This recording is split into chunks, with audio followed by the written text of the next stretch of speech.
Hi everyone, welcome to Shyamla's kitchen and world. ఈ వీడియోలో నేను చూపించబోయే రెసిపీ ఉప్మా. ఉప్మాని చాలా ఈజీగా టేస్టీగా ఎలా చేసుకోవాలో ఈ వీడియోలో నేను చూపిస్తున్నానండి. చాలా వరకు పిల్లలు ఉప్మా అంటే ఇష్టపడరు. అలాగే హాస్టల్లో ఉండే వాళ్ళు కూడా ప్రతిసారి ఉప్మానైనా మాకు తినబుద్ధి అవ్వడం లేదు అంటూ ఉంటారు. కానీ ఉప్మాని ఒక్కసారి మనం ఇష్టపడ్డామంటే దాని టేస్ట్ ఇంకా ఏ టిఫిన్కి రాదండి. అది ఎలా చేసుకోవాలో, చాలా టేస్టీగా ఎలా చేసుకోవాలో ఈ వీడియోలో చూపిస్తున్నాను. రండి. మొదటగా ప్యాన్ తీసుకోవాలి. అందులో ఆనియన్స్, పచ్చిమిర్చి, తిరువాత గింజలు, కరివేపాకు వేసి కొంచెం మగ్గే వరకు ఇలా మనం తిప్పుకుంటూ వేగనివ్వాలండి. ఇవి కొంచెం బాగా వేగనివ్వాలి. ఇలా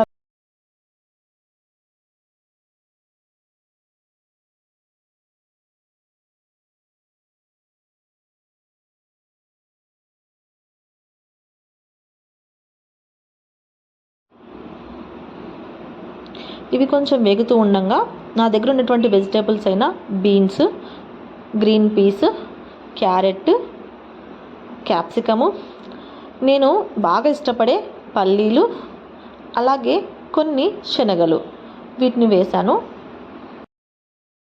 ఇలా వెజ్జీస్, నట్స్ అన్నీ వేసిన తర్వాత మనం ఒకసారి బాగా కలుపుకోవాలి. ఇవన్నీ కూడా ఆయిల్లో మంచిగా ఫ్రై అవ్వాలండి. సో ఇలా మంచిగా ఫ్రై అవ్వాలంటే దీనిలో కొంచెం సాల్ట్ వేస్తే త్వరగా ఫ్రై అవుతాయి.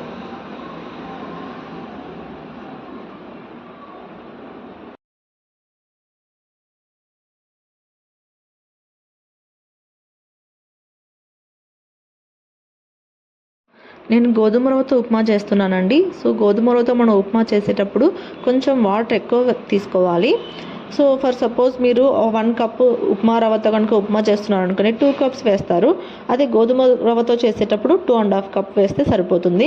సో నేను 1.5 కప్పు గోధుమ రవ్వ తీసుకుంటున్నాను కాబట్టి 3.5 కప్పు వాటర్ వేస్తున్నాను.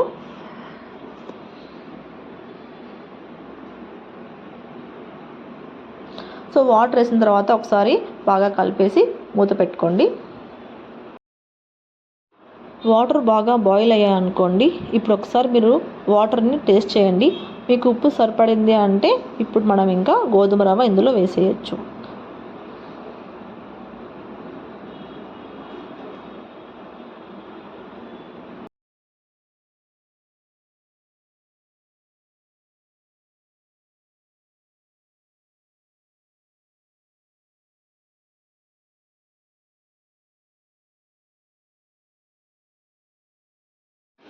నేను రెగ్యులర్గా ఉప్మా చేసేటప్పుడు కొంచెం సేమియాను కూడా యాడ్ చేస్తానండి. ఒక 1 or 2 టేబుల్ స్పూన్స్ ఆఫ్ సేమియా కూడా నేను ఇక్కడ యాడ్ చేస్తున్నాను.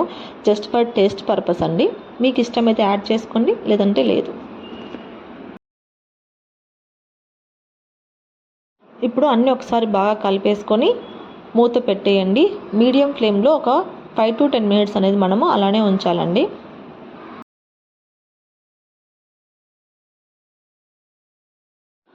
5 minutes తర్వాత ఒకసారి చెక్ చేసుకుందాము. ఇంకా బాయిల్ అవుతూ ఉందండి. సో అలానే నేను క్లోజ్ చేసి పెట్టేశాను. మరో 5 minutes తర్వాత చెక్ చేశాను. ఉప్మా మొత్తం రెడీ అయిపోయింది. సో కొత్తిమీర చల్లేసుకోవడమే.